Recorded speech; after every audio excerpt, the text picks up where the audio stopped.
Hey, welcome to Divinely Uninspired. This is Rusty. I'm here with April. Hi, April. Hey, guys. How are you? I'm good. How are you? I am wonderful. And Jeremy, welcome. We're glad to have you again, as always. Yeah, I'm glad to be here. Yep. You're like you're always here, so I don't know why I acted like you're new. I may not be here one day. You never know.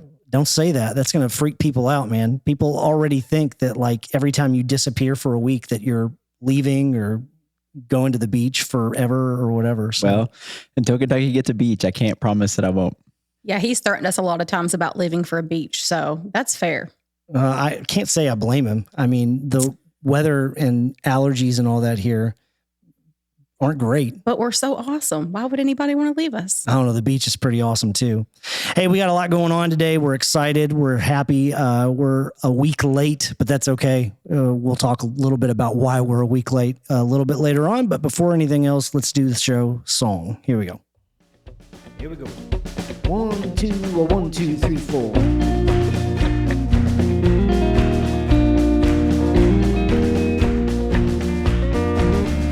You're listening to Divinely Uninspired, podcast by Journey Church Shepherdsville, hosted by Jeremy Willis and me, Rusty Wilson. You can find us online at journeyshepherdsville.com. For questions or comments, email podcast@journeyshepherdsville.com. Maybe we'll feature your question or comment on a future episode. Thanks for listening. Enjoy the show.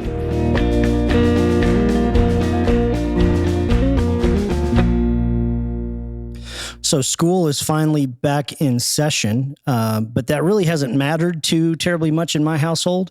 The reason we are a week late with the podcast is last week, my family got hit with COVID. And so my 6-year-old got to spend 2 whole hours at school on the very first day before we had to go pull her out of school. And so I, for the last like week and a half, have been in quarantine for, keeping an eye on these kids. Cause I'm vaccinated, my wife's vaccinated, but our kids are too young. So yeah, I haven't gotten to enjoy the whole notion of having kids back in school yet. But what about you guys? You guys enjoying kids being back in school? Yeah, it's good. Busy. We're doing, we signed our son up for football, and he's been wanting to play. And if you ever study our son, he's built like a football player. But it's practice 3 nights a week and then games on Saturday. So, and then everybody starts soccer too. So it's literally, they get home from school, he gets an hour rest, and then we have to go to football practice for 2 hours. So it's been just chaotic, but it's good. Yeah, mine are homeschooled, so I don't really get a break. Oh, okay.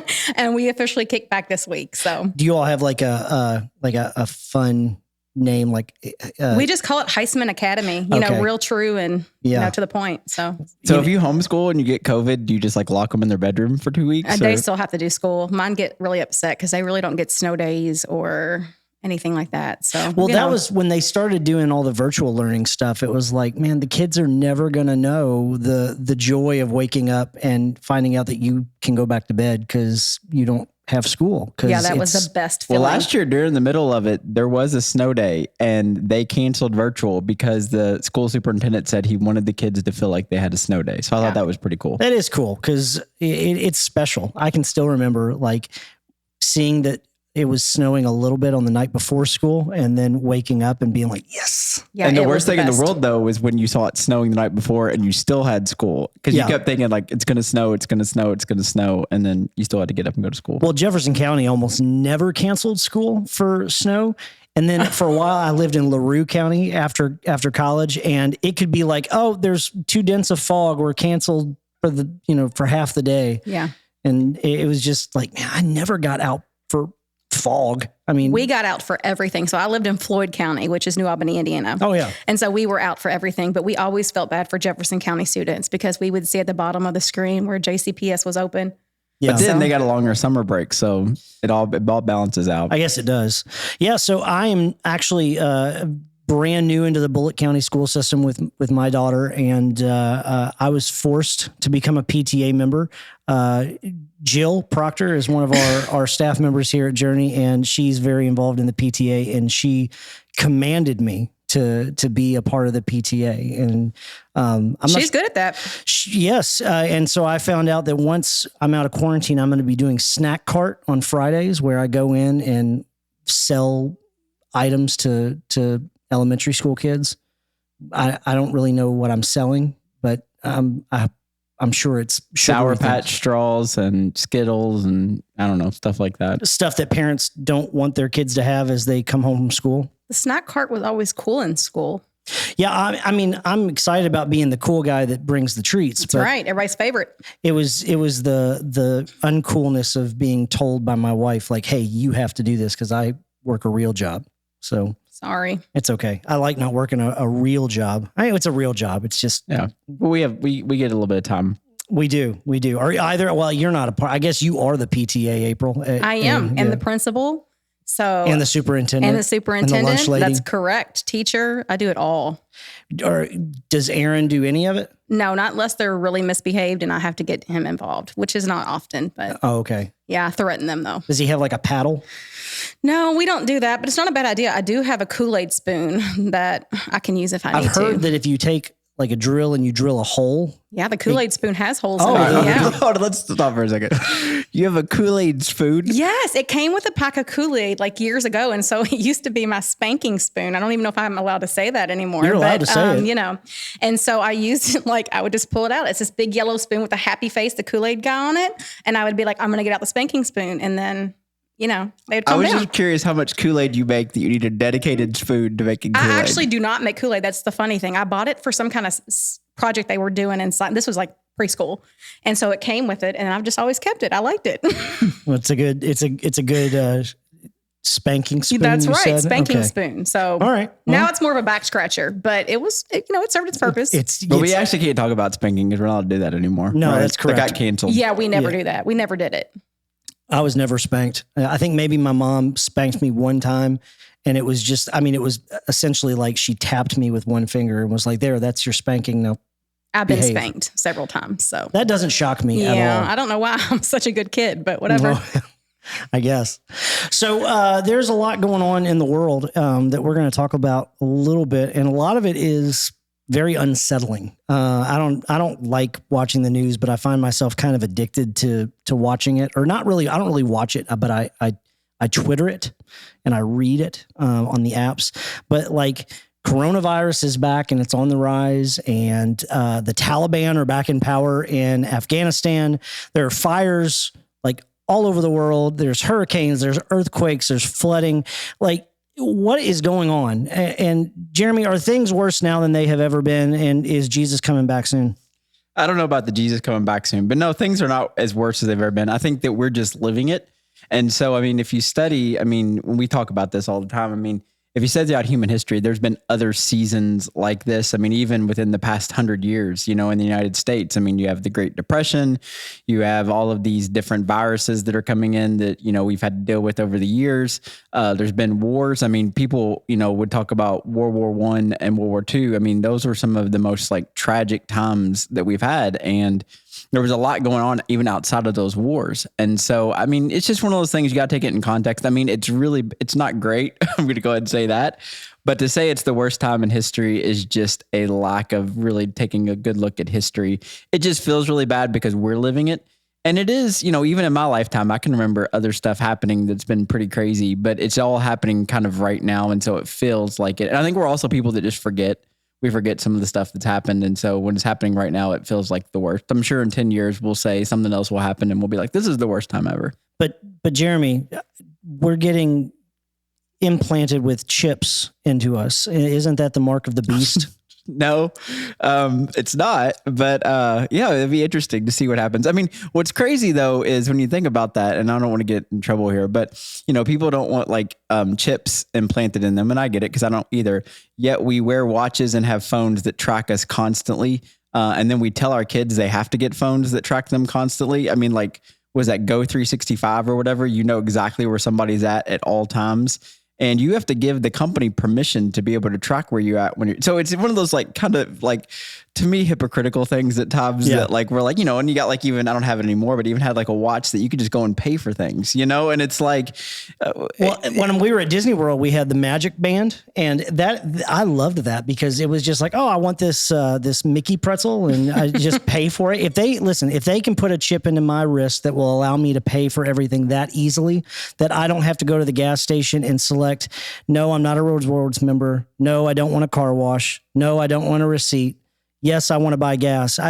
Give it to me. I'll be the first in line. I think it's one of those things where I think the big issue right now with all of that, with like, is just, if I choose it, then I'm okay with it. It's just, I don't want someone telling me I have to do that. Right. I think that's very American too. That I'm all good with carrying a phone that knows exactly what I'm doing. I'm good with having an Alexa in my house that's constantly listening to every conversation that I'm having because I'm choosing that. But as soon as someone tells me I have to do it, then it's like, we get all up in arms and stuff. But I mean, Jesus may be coming back soon. I don't really know. But it's whatever. Yeah, none of us know.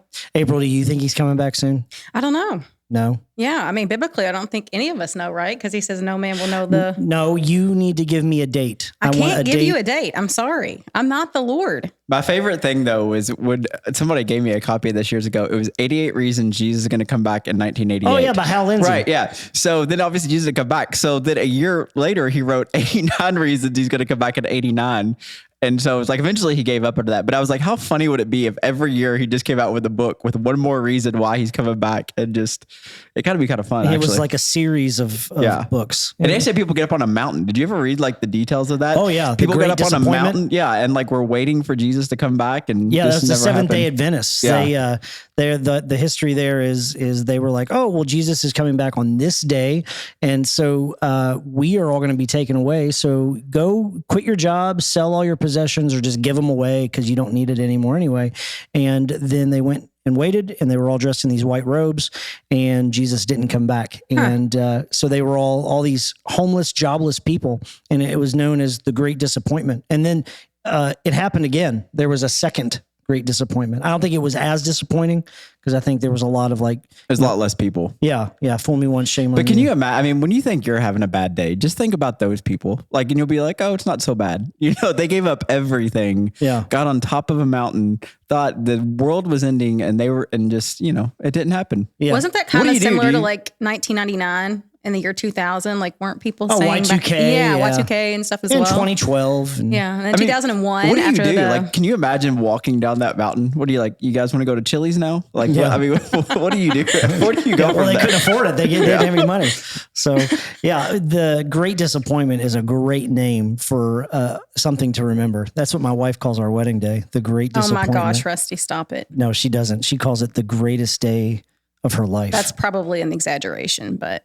What, being the greatest day of her life? Yeah, probably. I don't know. I'm pretty awesome. All right. So anybody watching or reading anything interesting? Any books, any TV shows, listening to any? We're not going to advertise other podcasts on our podcast, but that's right. But any radio programs? No. I'm reading my Bible and I'm watching Hallmark. That's what I'm doing right now. So. Oh, we're going to talk about Hallmark. I know. I'm so excited. I will say, I don't want to, you got me hooked on that, the Mars Hill podcast. Oh. That was and I'm sure a lot of people don't know about Mark Driscoll and Mars Hill, but that is a fascinating podcast. I like, it's like a true crime meets church history meets it was just really, really good. And I enjoyed that one a lot. Is that the one you sent all of us, Jeremy, through email not too long ago? I send a lot to emails. Yeah, it was really good. I listened to it. Yeah, it's excellent. If you're not listening to it, go listen. It's Christianity Today's the rise and fall of Mars Hill. Yeah. It's really, really good. And it's a really good cautionary tale. And kind of if I had to pick out one through line for that is this idea that talent without integrity is a recipe for disaster. So, it was really good. I am reading a book right now. It's Steve Carter. It is The Thing Beneath the Thing. So Steve Carter was a youth minister when I was a youth minister at a fairly big church up in Grand Rapids, Michigan. And I got to meet him a couple times, and we actually hung out a couple times. And then he left there, and eventually, and people may not know all the details of this, but eventually was at Willow Creek and was going to replace Bill Hybels and then all that went down, and he was literally supposed to preach 1 week after like all that with Bill Hybels kind of became public, and he resigned and just left the church. And he's kind of been in between things right now, but he wrote a book called The Thing Beneath the Thing, and it's really, really good. So Yeah, I saw that because I know Steve well, or not, I don't know him well, but I probably know him as well as you do. And he's a really good guy. And it's funny you bring up Willow Creek because I'm in the middle of, you told me about this book. It's called A Church Called Tove. Yeah, really good. Scott McKnight. Yeah. And it's all about identifying, Tove is the Hebrew word for goodness. And it's identifying toxicity culture within churches versus a Tove culture in churches. And it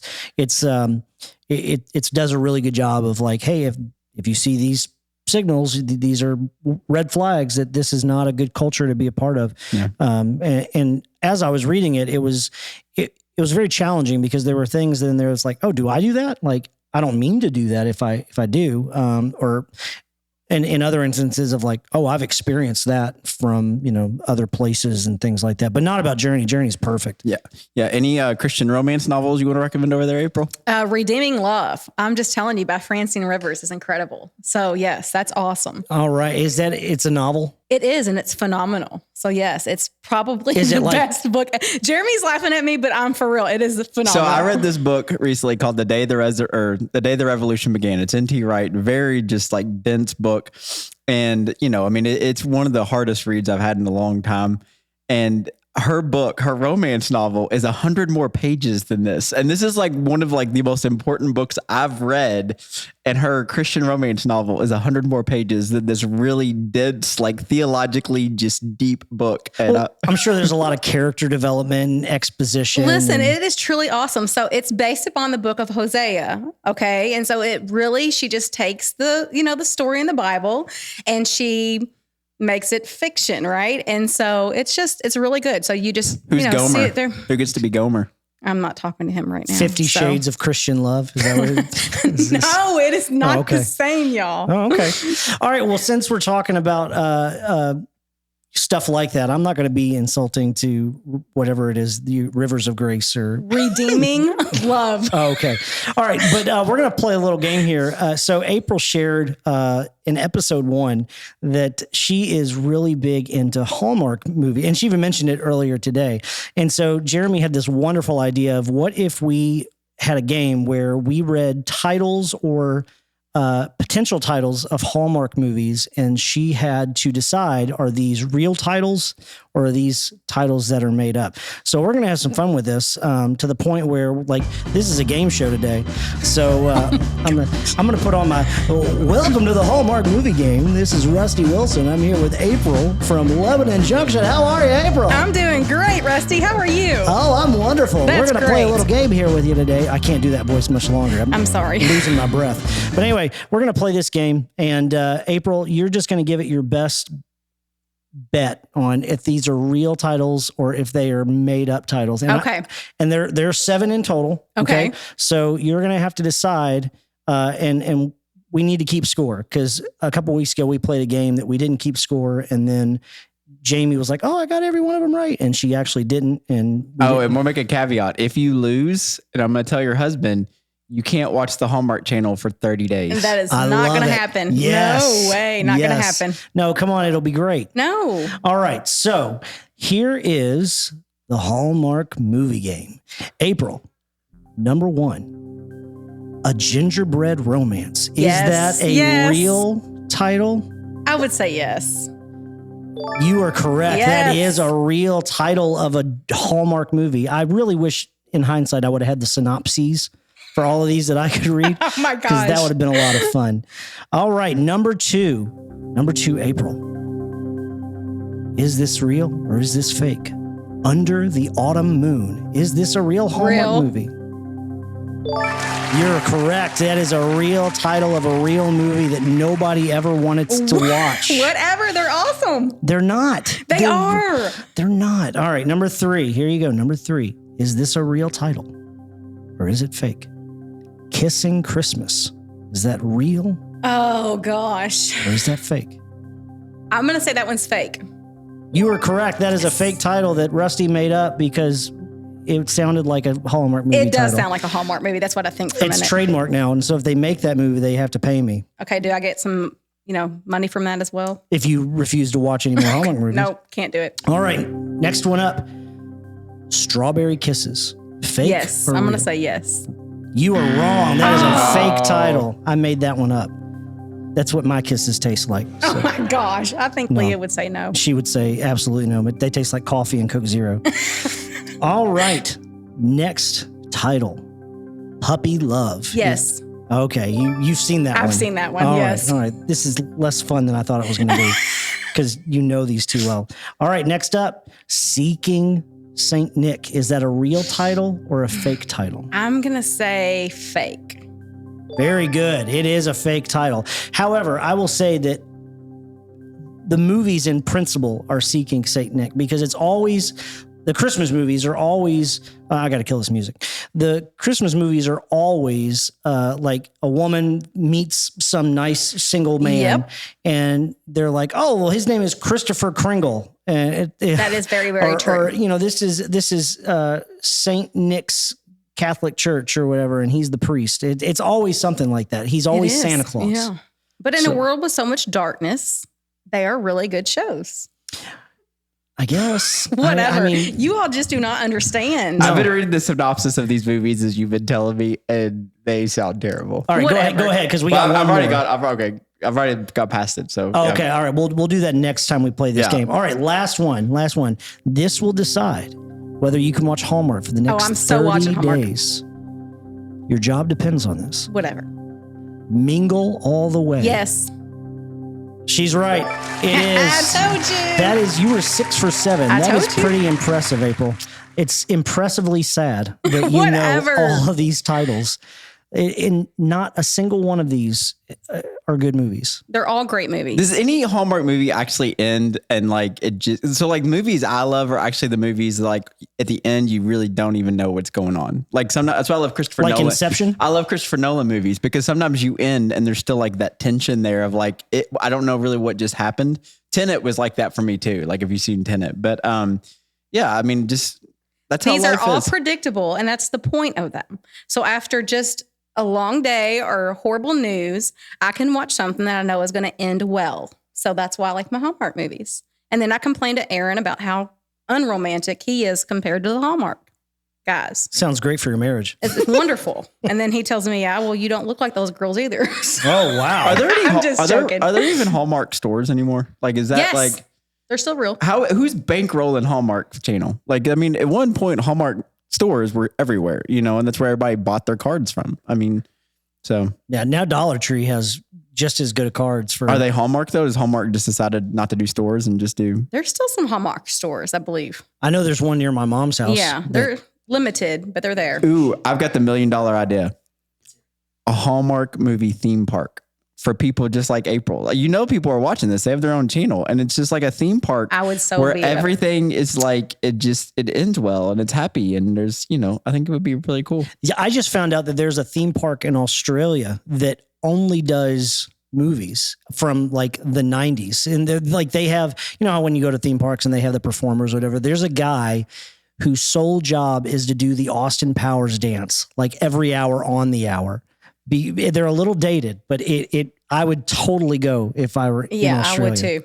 They say Australia is beautiful, except when it's on fire, and it seems like it's always on And fire. everything wants to kill you there. It's Yes. snakes, sharks, spiders. Spiders. Ugh. Everything that can kill you is in Australia. I just Yeah. watched Conan Without Borders on the Australia Yeah. episode, and it's hysterical. He dressed up like Crocodile Dundee. Anyway, so I really want to try this new segment out, and Jeremy is a man of much wisdom and many opinions and thoughts, and that's all awesome. And so we're going to have a new segment that we are going to call "What Does Jeremy Think?" And What does Jeremy think? And we're just going to hear what his thoughts are on a topic and how it applies to us. And this is opinion for the most part, but it's also fact because it's Jeremy. So Jeremy, what do you think? Are aliens real? We're seeing all this stuff about UFOs and the Pentagon, and are aliens real? And if they were real, like let's say there was a discovery of like extraterrestrial intelligent life, would that nullify our Christian faith? Would that render it useless? So the first part is, are aliens real? And I really don't know. I'm not like a conspiracy guy, like, but like, I do think that as big as the universe is, and that we're figuring out how big it is. And I mean, when you really start to study the universe, it's almost overwhelming. I mean, like, not even our galaxy, to think about how many galaxies they are, and like the ever expanding universe, which means that it's growing, which means that right now it has boundaries that it just blows your mind. Like, it really does. So the first thing is, I don't know if there are aliens, but I also think it's interesting if we think we're the only life forms out there. Does that make sense? Like, as big as the universe is, and if we believe that God created the universe, that there's, is there a chance that he created intelligent life somewhere else? And I think when it comes to like, I haven't gotten the faith part yet, but just what I always say to people sometimes too is, sometimes when it comes to like the Bible, it's interesting what it doesn't say as much as what it does say. And one thing the Bible doesn't say is that we are the only thing that he created as far as life. It like goes like that. Now a lot of people just want to assume it because it's not mentioned somewhere else in the Bible, but that wasn't really the agenda of the writers of the Bible, to determine whether there's intelligent life out there or not.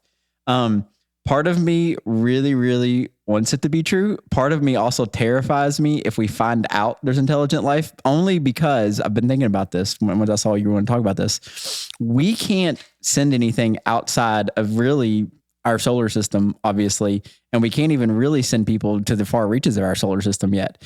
And we do know there's not intelligent life on the other planets as far as we know. But if there is intelligent life that can reach us, how scary is that they're that much more advanced, that they can do this stuff that we can't do? And then it makes you think like Independence Day and movies like that, where you're like, man, they must have some technology out there that we can only dream of. And then it gets kind of scary when you think about that. Yeah. Well, so what about the faith side of things? Do you think that like nullifies our faith? No, I don't think it does. And the reason I don't think it does is I read a book not too long ago, and I can't remember which book it was because I read a lot of books, but one of the authors was talking about that he met a researcher at NASA, and the guy was like, asked him the question. He said, not in our lifetime, but in your kid's lifetime, he's like, with certainty, we will determine there's intelligent life outside of us. And he goes, what will happen to your faith then? And the writer, and I wish I could remember who it was that said this, but essentially they said, no, actually that makes it more interesting, that there is something else out there, and I think that one of the things when it comes to the Bible specifically is, and I don't want to get into the whole thing with this, and I know you know who it is, but Richard Rohr and the universal Christ and the cosmic Christ. There's some interesting Bible verses out there that talk about that Christ holds all things together and all things were created through him, and heavens and an earth. And, and sometimes we talk about heavens and earth. So when they talk about heavens and earth, they're literally talking about the earth, and they're talking about heavens is everything outside of the earth. So it wasn't just like the sky. It was everything that they don't know that's outside of the physical earth that they are walking on or in ships on or whatever.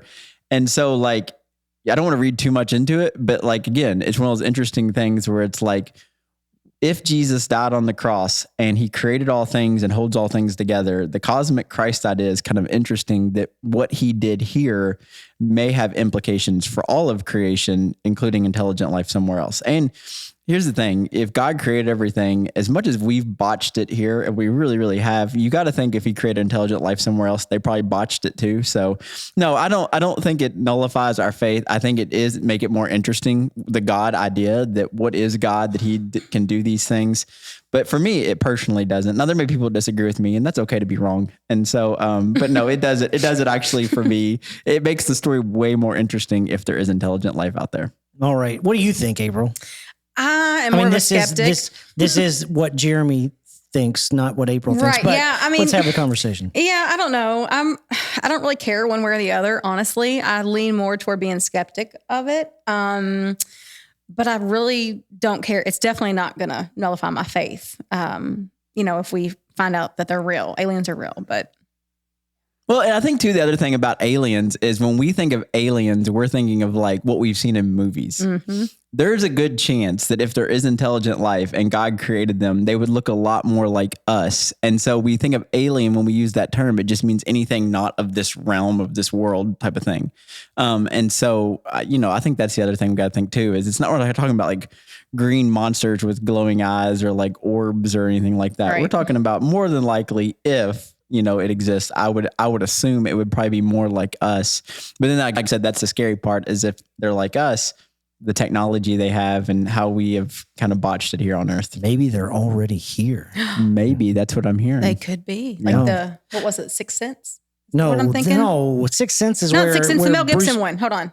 Signs, But they didn't look like people. I know. I'm just saying. It's There like was a show like that not too long ago that was made where like they were, I mean, there's been lots of shows, but there was a popular one where like that. I can't remember what it was called. Yeah, I can't remember I think either. it was V.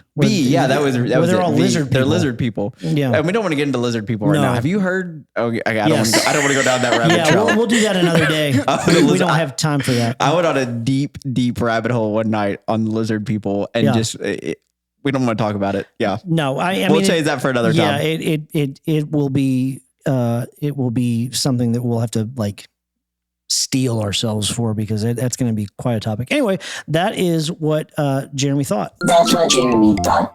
That kind of has like an alien sounding voice too. It does. So that was not by design.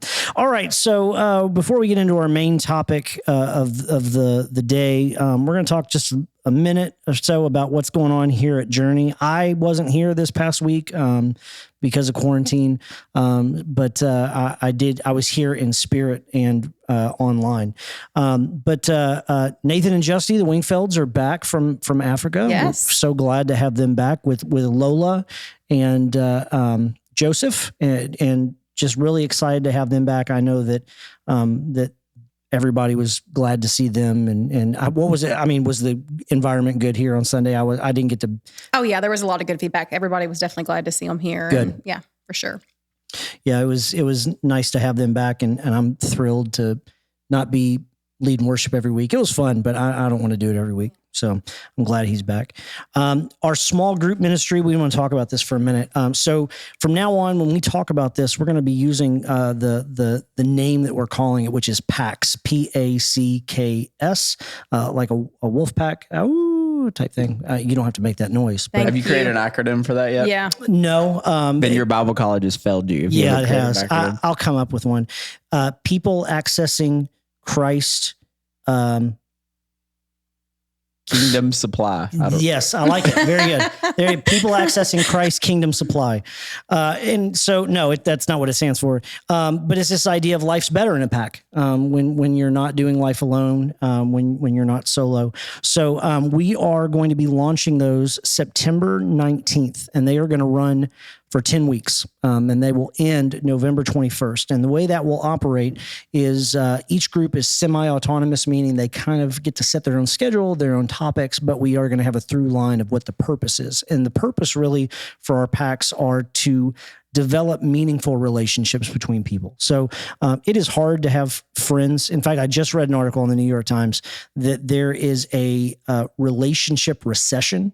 I didn't even know that was a thing, but the relationships amongst people today are receding. There are less and less of them all the time as we continue to go virtual and not be in person with people. So we need these friendships. We need these relationships. So these packs are all designed to help you, help us create meaningful Christian relationships. So they're friendships is what they are. We really want friendships to come out of these groups. And so those will be launching September 19th. We've got about 10 groups that are set to go with some great leaders. And we're going to talk more about that from the stage on Sunday. And signups will start in 2 weeks. And you'll be able to sign up through the app. It will show you where you're meeting, who the leader is, that type of information, and whether or not they have kids and that type of stuff. So if you have any questions, please don't hesitate to reach out to myself or to Jeremy or to April or anybody else on staff, and we can get you plugged in and ready to go. And then the last thing that we're going to talk about just briefly is Fall Fest, and I'm going to send this over to Jeremy. Jeremy, talk a little bit. I know we talked about it 2 weeks ago or 3 weeks ago, but yeah, it's coming up quick, and it's just a community offering we offer for people not only here that attend Journey, but also just the community. And so it's just a good time to get together, and there's a lot of stuff. There's vendors, there's food trucks, there's inflates for the kids, working on all kinds of stuff. It's a free event, and so we hope to have everybody out. And like I said, it's one of these things, we're not even pushing the church that night. It's really just an offering for the community. And so something we hope catches on again this year, and it kind of becomes just like a traditional annual thing that we do. Awesome. And that's one of those where it's on a Thursday, correct? It's on a Thursday, and there is a backup date. It's also on Thursday. The reason we do it on a Thursday is so we don't want to compete with weekend stuff, because we realize fall around here is crazy. People love to go camping, and it's getting towards the end of lake season and people shutting down pools and all that stuff. And so, it'll be on a Thursday night, and that way it doesn't compete with anything. And it starts, I think, at like 5 o'clock or 6 o'clock. So it's done by 8 or 9. So it's not super late for the kids and that type of thing. And so, it's just something we wanted to offer for a few hours for the community. Awesome. And then just a couple of just quick notes here. Labor Day weekend, that is September 5th. We are going to have one service that day at what time? 10:30. 10:30. One service on September 5th at 10:30. We are going to have hot dogs and stuff afterwards. I don't know if we're doing that still, because so one of the things we're doing that we can talk about, not in detail right now, but our 10-year anniversary was last year, and we had this huge thing, and we had Paracat Springs run it out. We were doing this huge thing.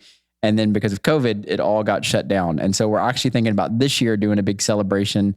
And so that would be like just a couple weeks later, I think. So I think what we're going to do is just going to hold off and do something then. But that's a lot of detailed stuff that we're still figuring out. All right, cool. And then we have food trucks after service on. Yeah, we've been having dessert trucks every week. We had Dizzy Dip or Dizzy something last week as ice cream truck. We have cookie dough coming. I don't know who all's coming, but there'll be food trucks or at least a dessert truck out in the parking lot every week for the next couple of weeks. So, yep. Awesome. It's going to be hot too. So, and the state fair's up, so you can grab some ice cream and then go to the state fair. Hey, there you go. Just, I don't know, go pet a goat or something. It's so much more than the goats. Awesome. I know. I love the state fair. My favorite thing as a kid was always going and seeing, this is going to sound really lame, but all the cakes that like I don't know why I liked that so much, but my favorite thing about the state fair is the people. Yes. Sometimes you forget you live in the same state, and then you walk to the state fair and you're like, this is awesome. Yeah. It makes you feel really good about your family. Yeah. All right. Well, let's get into our main topic for the day, which is our new series that Jeremy's kicking off this coming Sunday called Connect 4, like the game that I will dominate you in if you want to play me. But Jeremy, what is Connect 4 all about? Yeah, so basically this series is coming out of, it's interesting you just brought up the thing about friendships, coming out of COVID where it seems like everybody's been separated, coming out of this kind of cultural thing that we've been kind of going towards. One of the things I hear a lot, especially from men when I do counseling with men or just talking with guys, is there's a lot of guys that feel like they don't have friends. And a church, I mean, we're not a huge church, but even a church our side can feel like a lonely place. I mean, I talked about this before on the stage. I mean, it's the worst thing in the world to walk into a room and full of people and feel alone.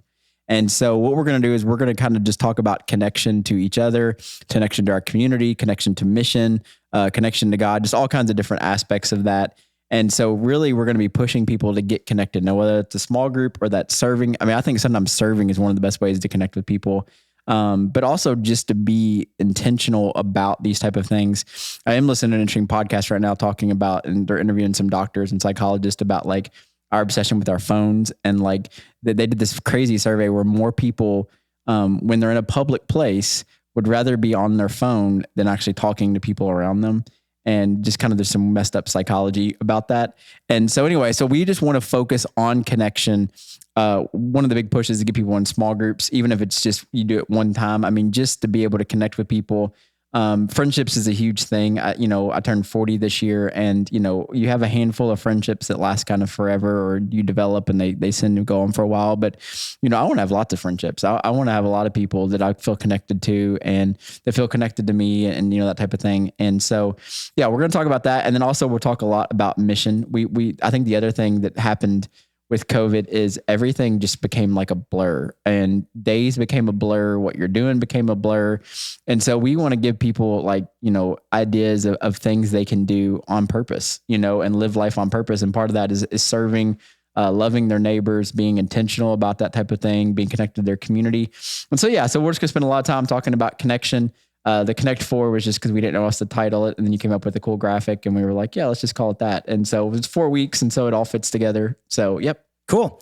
Marketing 101, come up with a cool graphic and then build it around that. Yep. So April, anything with the women's ministry that you want to highlight or hit? We are about to launch our next fall Bible study, which is Forgiving What You Can't Forget. So we're doing signups right now, but we are close to capping that. Is that Lisa? Yes. Okay. Lisa, however you... I don't know how you... Yes, thank you. Turkhurst. Yes. Turkhurst. yeah, so we're excited. There's a lot of women signed up for that right now. So that kind of also fits obviously into connection. So a lot of amazing friendships are made in that Bible study. So it's always cool to see. Yeah, women's ministry almost always does a really good job of developing those relationships, and men, we're gonna take a cue from you ladies, and we're gonna develop some meaningful relationships. Go to Cluckers and shut the place down. Yeah, we do that a lot. Yeah, and the Forge, we're starting some stuff. We just created a Facebook group thanks to April, and so be looking out for that. And we'll have some stuff coming up. And I think that, the Forge will be more where we really focus on like the PAX thing, where it's just groups of guys getting together and going to Cluckers and having fun, or going to the driving range, or the shooting range, or working on cars or whatever. So I've got a car issue that if somebody wants to fix for me, I'll let them do that because I don't know anything about cars. All right. Well, that's our show for today. Thank you so much for being with us and listening. We will hopefully, Lord willing, with no COVID, be here 2 weeks from now. Or if the aliens come, or Jesus. I mean, that's correct, all after this podcast on the table. Do you think aliens had a version of Jesus? It was like, Bernie, I'm the son of God, bleep. Type. Rusty, you are Can I say mess. that? All right. Have a great week. Talk to you soon.